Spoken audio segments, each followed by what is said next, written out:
information contained in this podcast is an expression of opinion and does not constitute investment advice. This is the Gold Money Podcast with Alasdair Macleod, keeping you up to date with expert opinion on precious metals and the markets.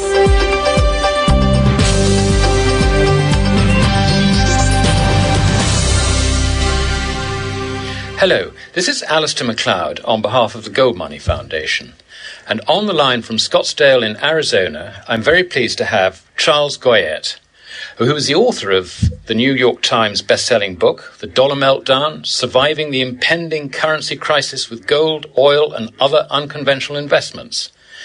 And that Congressman Ron Paul called a must-read, and investor Peter Schiff describes as a sensible plan to protect your wealth. And his latest book is Red and Blue and Broke All Over, subtitled Restoring America's Free Economy. Charles is also the editor of the Freedom and Prosperity Letter, which is a monthly political and financial newsletter. And the newsletter includes bi-weekly podcasts. He has years of experience as a financial professional in the commodities, securities, currency and precious metals business. And he has also been a participant in political and financial debate, appearing on Fox News, CNN, MSNBC and CNBC, and so on and so forth. Welcome, Charles. It's very nice to have you on. Alasdair, it is a great pleasure to be on your program. Thank you very much. I understand, before we get going, that when I had a look at your bio on Wikipedia, that you were kicked off one radio station for being a peace-loving liberal. Is this true? It's the first time for everything. I made myself unwelcome in certain segments of America, large segments, I think hysterical segments of America, back in 2002 and 2003 with my opposition to the elective war in Iraq. It was an extraordinarily unpopular position to take in what is normally called right-wing talk radio in America, and the company for which I worked was a Texas corporation that had long ties to President Bush. The vice chairman of the company, in fact, is the fellow that made Bush a millionaire by buying Bush's baseball team. So here they had one of their preeminent talk show hosts on one of their flagship radio stations opposing the president in a way that nobody else in that industry, or at least on any of their stations, was doing, and they did not like it very much. And so I sabotaged my career. Only in America. Anyway, what I would like to talk about is the situation in America. We are now so fed up, I think, recycling information on Europe that is quite refreshing to consider your problems rather than our problems. First of all, Charles, please tell me that there is something nice going on in America. Can you think of anything? Well, I actually can think of one or two things. I suppose the thing that I find most helpful going on here is the awakening that the Ron Paul presidential campaign has had, at least in the minds of young people on college campuses and so on, people who are beginning to see through this the statism, the Keynesian economics of the Republicans and Democrats, who have begun to break away from this. Alasdair, in the 1980s, I talked with Ron Paul about creating a committee to abolish the Fed. And he was busy at the time, too busy to do anything, and I was too busy to do anything at the time, but it was in the 1980s, and it's a good thing that we didn't waste a lot of time on it because nobody would have cared. But today, there's an enormous awakening in the part of particularly the young people that they are being bamboozled, they're being burdened with debts for the rest of their lives, the prospects of them enjoying the living standard that the prior generation has had may be fleeting, and so they're awakening to this, and I think that is a good thing. Well, yes, I think so too, because in a sense, I think what Ron Paul was doing was doing what we're trying to do, and that is educate people in the benefits of sound money, in effect. And if you have a central bank that prints money at a drop of a hat, obviously that's hardly the route to sound money. Which brings me on to the Fed. And the Fed seems to think, despite all experiences, that it can manage the economy by varying interest rates and, just chucking money at the problem. What's your take on this, Charles? Well, I think that they're beginning to understand, at least surreptitiously, and they're not talking about it, that they don't know what they're doing, and it's a great acknowledgement for them to make. I think there's a little bit of fear among people at the Fed that has not been present. Alasdair, I suppose, now 54, maybe 55 months into this downturn. The Fed has empowered the exploding of the debt, empowered the fiscal authorities with running up massive debts. They have created trillions of dollars buying the bad paper of the money center banks by buying the bad debt of the United States Treasury. And the idea that the Fed could have taken these actions, could have exploded the monetary base by a couple of $1 trillion, and that it will have no impact, that this can have been done without any consequences, is of course laughable in its absurdity. And I think they're beginning to understand that they have a problem and they don't know how to get out of it. Yeah, I think you're right. And I've got quite a lot of sympathy for the central bankers. Not that I ever advocate central banking, far from it, but they are actually in a very, very deep hole. And given that their education is entirely neoclassical, either Keynesian or monetarism, they really just don't know where the hell to turn, it seems to me. But if you look at the broader picture, most of the money that is created in the economy is obviously created in the banking system by the expansion of bank credit. And my, if you like, understanding of what's happened in America since the financial crisis is that there has been a tendency for this bank credit to contract. And to some extent, the Fed is trying to replace that by expanding narrow money, if you like, cash money. Is that how you see it? It's very much how I see it, and it puts us in a peculiar situation in which a recovery threatens to make things much, much worse. In other words, when the banking system begins to loan again, when commercial credit begins to grow, which you would think would make all the concerned parties pleased at a recovery, it threatens to unleash this monster of monetary creation that so far has been more or less sitting there idle. I've described it in the Dollar Meltdown, Alasdair, as like a race car at the starting line. And, it's all, it's all a lot of noise and so on as the engines rev. It's very, very loud, but nothing happens until the clutch is popped. And then all of a sudden, when the light turns green and the clutch is popped, the race cars take off in a big cloud of burning rubber and smoke and noise and so on and so forth. And that's where we are today. They've created this massive monetary base. And when commercial lending begins to get underway again, it represents a virtual tidal wave of as you've described it, of leveraged currency inflation through the banking system. Yes, that's right. For the benefit of our listeners, most of this money at the moment is parked on the Fed's own balance sheet, as I understand it, in the form of reserves. Safest place for it, I suppose. But even so, there is no sign, I think, of this money going into the economy and being used positively. So the Fed still must be very, very concerned, and they've got themselves into a bit of a hole because if they were to do more quantitative easing, it could undermine the dollar quite significantly. And there is a lot of criticism. Everybody's watching for quantitative easing, and of course it's not happening. Yet, presumably they don't do more quantitative easing because of the implications for the dollar. Am I reading this correctly, Charles? Yes, and today, in fact, the Fed has had a meeting in which today, as we speak, as we do this interview, in which they've decided to extend their Operation Twist rather than to do an overt quantitative easing.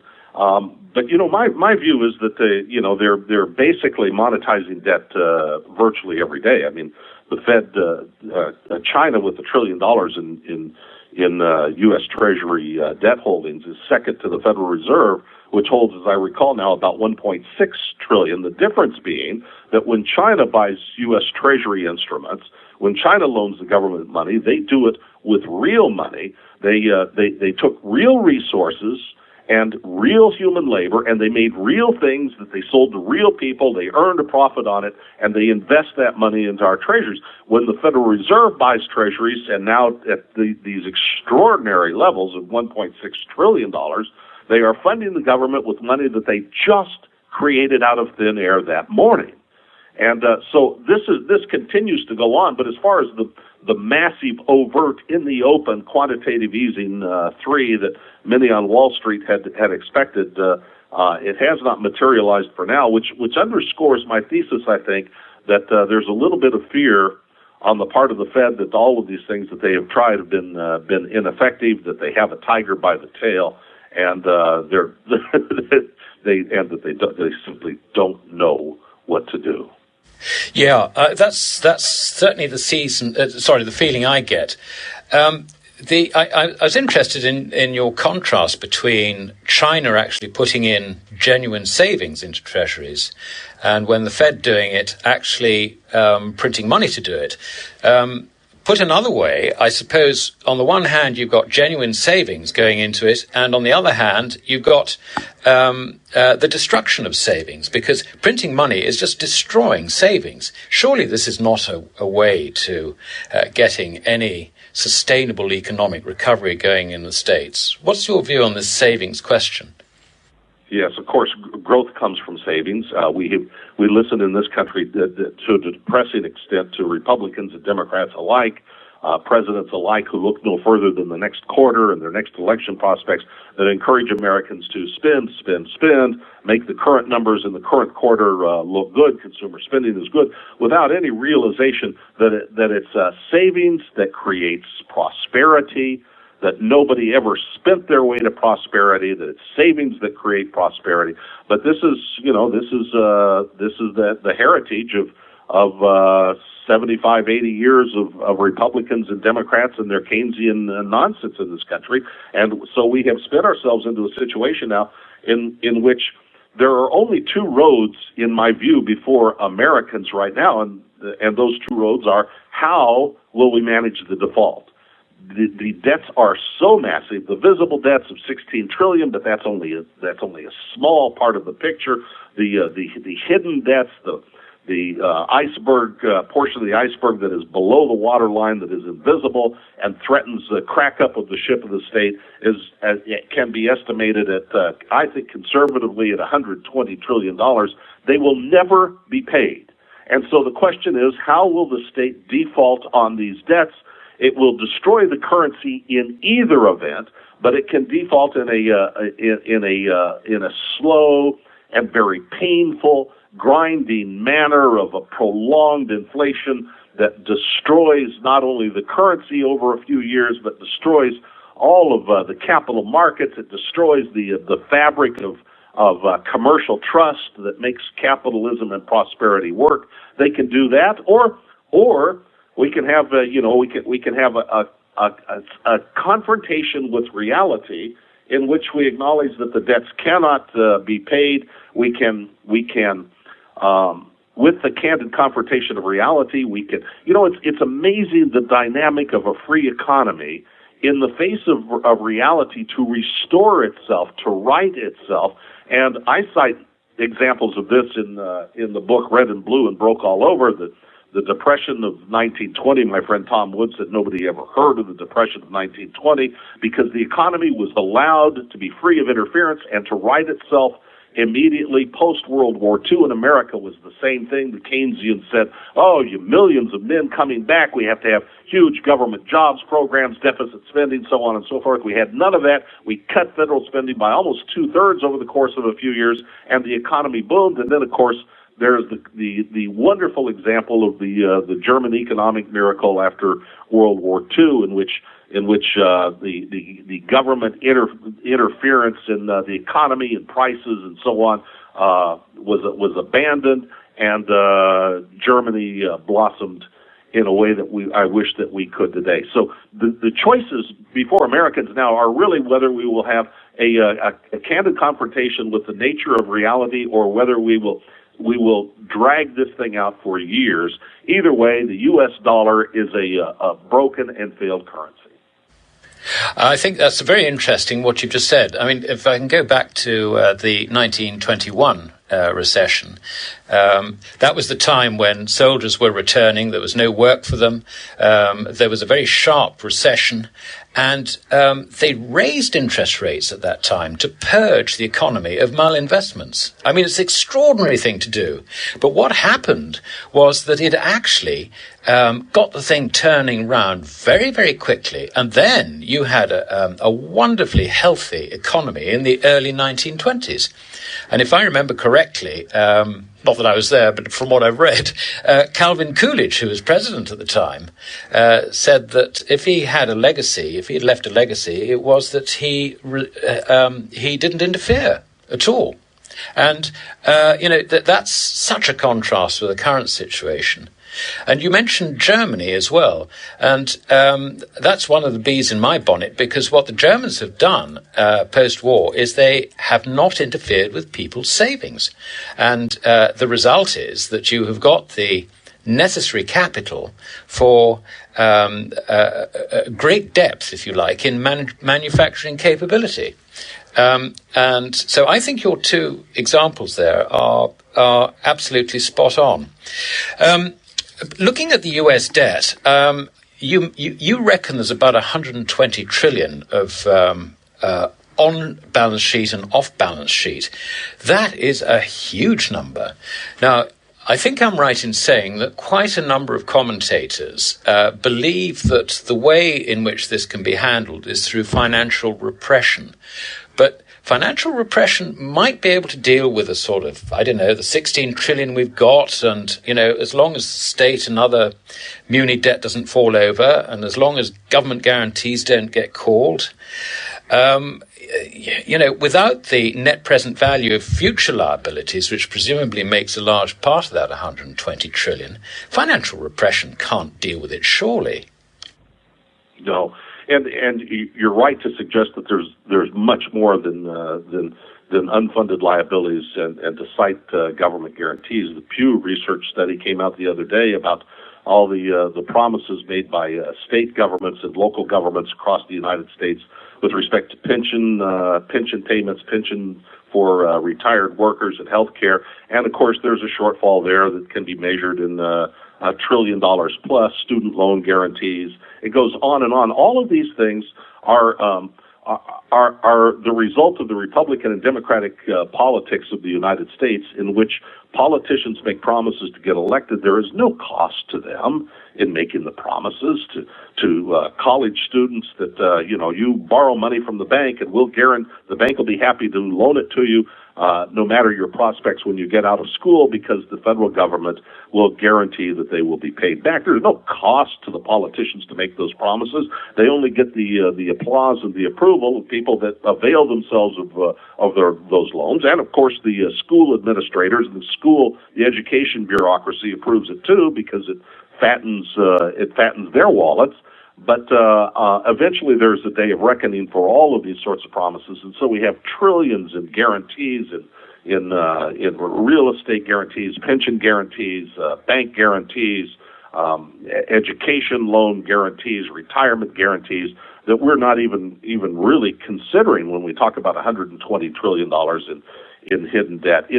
This is the end of the monetary system in the United States, and I've tried to explain it in a way that makes it accessible to people who have never thought about monetary issues, and indeed most Americans simply have it. And so I thought the best I could do to make it accessible to everybody is tell it in the tale of a childhood story that everybody will know.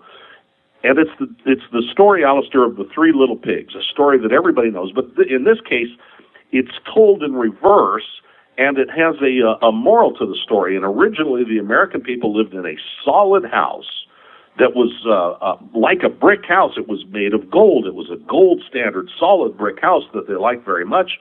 And the state authorities came and said, you will have to vacate this house. We want those gold bricks. We're going to take those gold bricks. And if you don't turn them over to us here in the early 1930s, you can be fined $10,000 and you risk 10,000 or 10 years in jail. And so 10 years in jail, yeah. The American people fled from the solid brick house of gold, the gold standard that they liked, and they fled into what they were promised would actually be better, but it was a house of sticks, and it was a dollar exchange standard that prevailed until 1971, and then the winds of economic reckoning started blowing, and reality settled in, and that began to collapse on itself, and so the American people were chased then into the dollar reserve standard that is blowing apart now. It's like a house of straw that is being scattered to the four winds. And some in America are beginning to understand this, thanks not only to our economic plight, but to the efforts of people like yourselves, like Congressman Paul and others, and they're beginning to grow nostalgic for that good, solid brick house. But I try to warn them. I think this is the most important warning out of this, because the people can be easily bamboozled again. It was not so long ago that the then head of the World Bank, Robert Zoellick, said, well, we need to get gold back into the monetary system. We need somehow to index the monetary system with gold. But I like to caution people that if it's not a real gold standard in which you own physical gold that you can take in your possession at any time you want, if it's not real gold but an indexing scheme, it's just another house. In fact, this would be a house of paper then that they've created, but they paint it to look like gold, but it is not a real gold standard. And in fact, a house of paper is even flimsier than a house of straw or a house of sticks. But this is what is probably in the offing for the American people. Yes, I think that's a very interesting and good analogy insofar as I think it explains it very, very simply. So we now have the situation where it looks like there's big storms for the dollar itself. Can the dollar survive this, do you think? I mean, there's nothing in the dollar. It's just paper. It is the full faith of the U.S. government, which is being increasingly questioned. One wonders, what is the future for the dollar? How do you see it? The future is it may survive in some form, but it will certainly not be anybody's favorite currency any longer. It is a currency that is being hollowed out before our very eyes.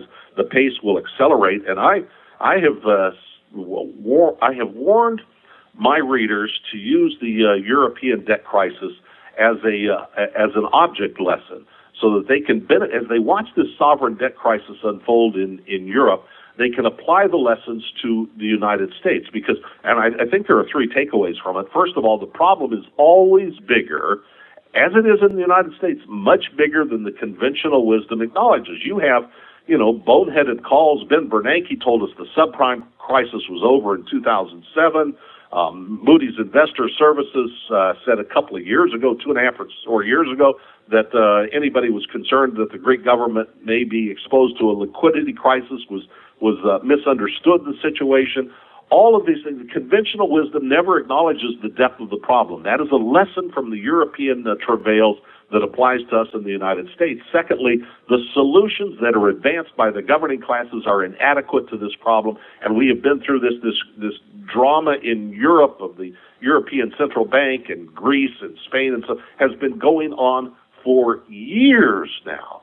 And they trot out one solution after another. None of them are adequate. The news media breathlessly. My local newspaper here in Arizona this morning had a headline from the G20 that somehow some new solution to calm the European currency waters was in the offing. We have been reading headlines like this for years. The mainstream media misreports this stuff. There is never any there. Sometimes these reports, I remember a report that the 15 European nations were going to provide the banks with liquidity to solve this problem 3.5 years ago that ran the Dow up 936 points in one day. And of course, all that gain was given up soon. So the lesson should be learned by the American people. They should watch this because the sovereign debt crisis here in the United States can explode before them. Explode at a speed that nobody is reckoning. The mainstream media will not tell the people what is going on, perhaps because they don't know, and the governing classes are inadequate to the problem, and the only thing people can do is provide some protection from themselves by insulating themselves from the calamity of the U.S. dollar, and the only way to really do that is precious metals, gold, and silver as well. Yeah, no, I think that's right. And I'm interested that you can use the European experience as an object lesson.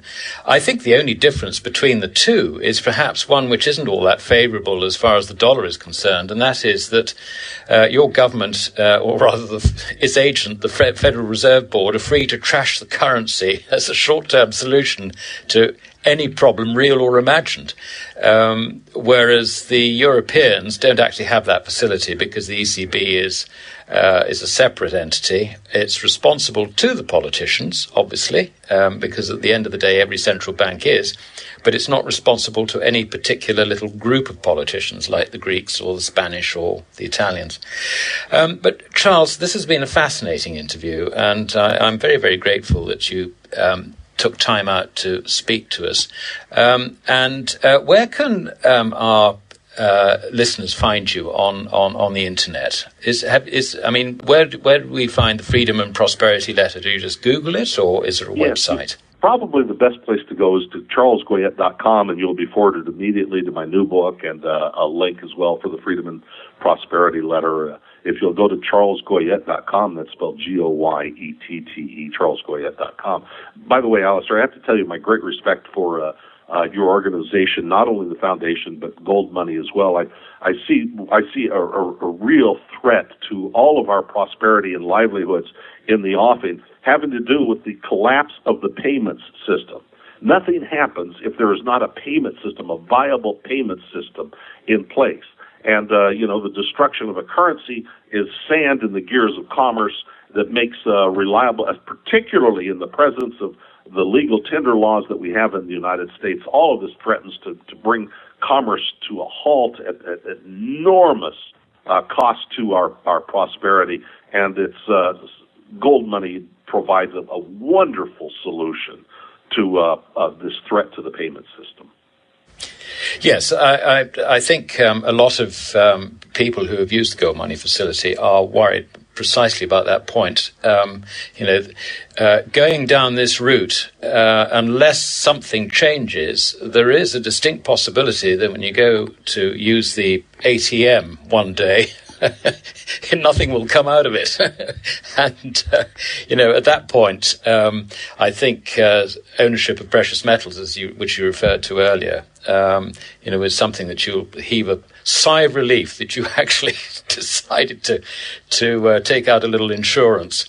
Anyway, Charles, that was really great, and thank you very much indeed. And, perhaps we can do this again in the not-too-distant future. Well, I certainly hope so, Alasdair. I thank you very much. It's been a great pleasure.